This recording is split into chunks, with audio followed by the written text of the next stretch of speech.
I'm gonna go for a panoramic. And the sky is a little bit too blown out. Just a little bit for my liking. So I'm gonna throw on a graduated filter. And just bring down the highlights a little bit. I'm making sure that my tripod is level. I'm going to be going from peak to peak. Oh, just now, the pinks started to come out of the clouds right there. Let's start over here. And like I said, I'm going to be going, there's two main peaks bookending either side of this shot. So it's probably going to be about 4-5 shots. 2-second timer. There you go, shot number 1.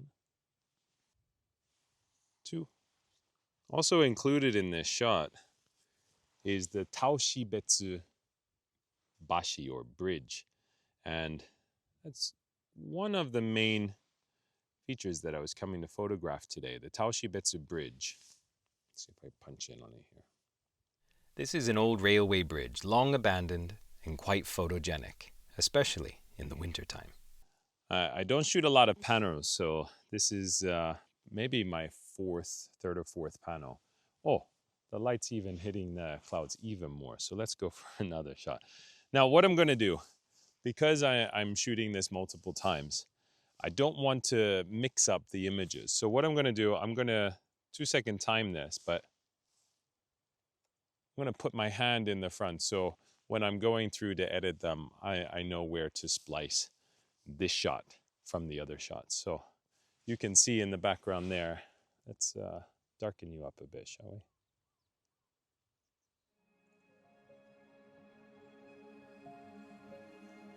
There we go.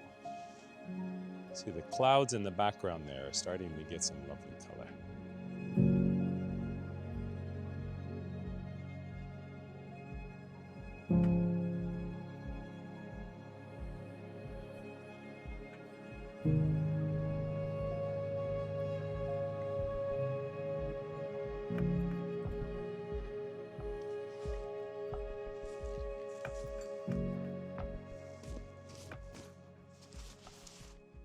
Have you ever had a similar day?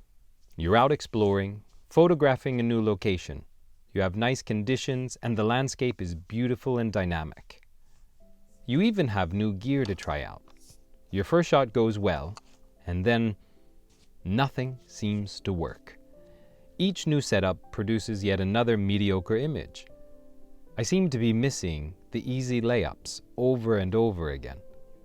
I tried various locations with different styles and subject matter, but to no avail.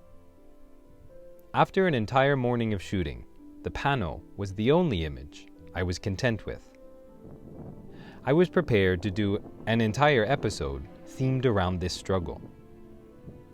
It wasn't that the images that I took were bad, but they were uninspiring, they felt forced, and none of them would have made it to my website or portfolio. I was trying too hard. I was pursuing shots. And therein lies the problem. The next morning, I had just planned to go for a walk with my wife rather than go to shoot. Luckily, I carried my gear with me, and my lovely wife sent me off when she saw the sparkle of excitement hit my eyes when I saw this scene. I took a shot through these many layers, and there was a fisherman way out on a little cliff right at the edge of the water where the steam is coming through. A deer had walked past, and I fired away a shot. But what I really want to do is get across this stream here so I can get a better angle of that out there and see if that deer is still silhouetted by all of that mist. All right, I'll throw that image up now, but I'm going to try and jump over the river and see if I can get a better angle. Some nimble camera work here allowed me to capture video of the deer walking into frame. Then, switching modes, I fired off a few still images and then back to video again as the deer walked out of frame. I must admit, I was pretty stoked to capture this image.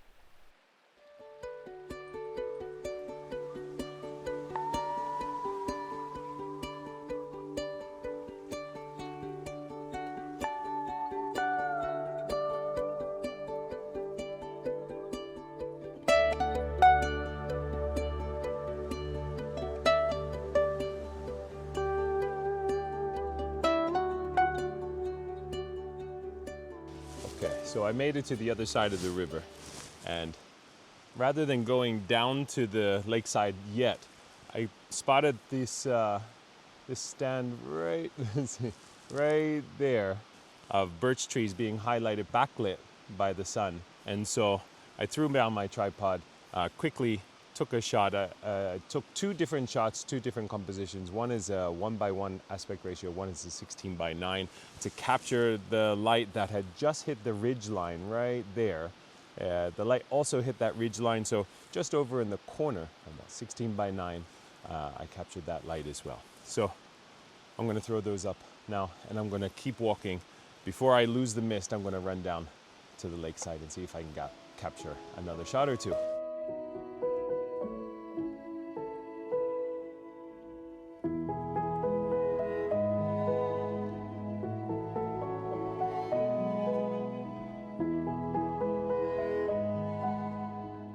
So from that last shot where I said that I was going to run over the stream, until now, it's been about 20 minutes, and I moved as quickly as I could to get over a bridge and scrambled down an embankment and up the edge of the water here. I used that fisherman again as my main subject, and I got down low and shot across the water. And I'm still getting a bit of mist, but not as much. I can't separate the trees nearly like I was, and there is some separation from him in the background. I threw it in a 16:9. I'm quite happy with it. Let me know what you think in the comments below.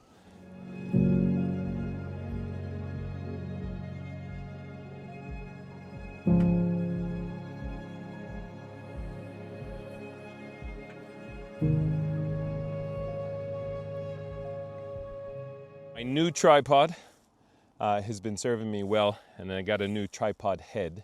Well, the thing is, I have been looking for a tripod for a better part of a year now, and I had settled on a set that I was going to get. It was iFootage tripod with an Acrotech head. And when I went to the shop, just I often check in the shops, and I found that this Leo Photo tripod was on sale for a ridiculously low price, and I had to pick it up instead. I prefer flip locks, these here. I don't like twist locks at all, and I've been using a twist lock tripod for the better part of 2 years now. And I threw on a Gitzo, what is this? A Gitzo G137 6M head. This is from my Gitzo G320 tripod, which is a beast. It's heavy and very sturdy in times of wind and intrepid weather. Well, oh, here we go. Getting a little bit more mist again. I think my new tripod setup will serve me well. There's some limitations with it, things that I'm not happy about, but it saved me about $1,500. So when you lack the resources, be resourceful.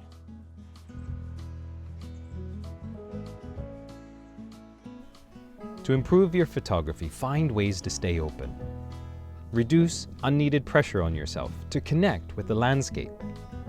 And be ready for when nature surprises you. Focus more on discovery and try not to have too many preconceived notions of what you're going to find. Please hit the like button, subscribe if you've not already, and share with your friends and family. Thanks for joining this adventure, and I'll see you on the next one.